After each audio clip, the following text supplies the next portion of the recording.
Mit rigtige navn, det er Arthur, men det er der ingen, som ved. Min mor er et glimrende kugur. Min far er en gammel planet. Jeg boede i Malmø, til jeg var 50. Men der blev jeg aldrig helt rigtig tilfreds. Så brugte jeg lidt af min fantasi. Så nu er jeg bare en dreng på 10.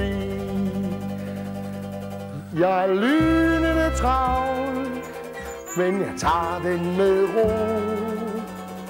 Fantasi, fantasi, fantasien er god. Jeg brugte lidt mere og fik job på en måned. Og det var jo sjovere hjemme i skolen. Passer jeg 18 lidt om dagen, for netop for mig er det lige sagen. Jeg er lynende travl, men jeg tager den med ro. Fantasi, fantasi, fantasien er god. Dags!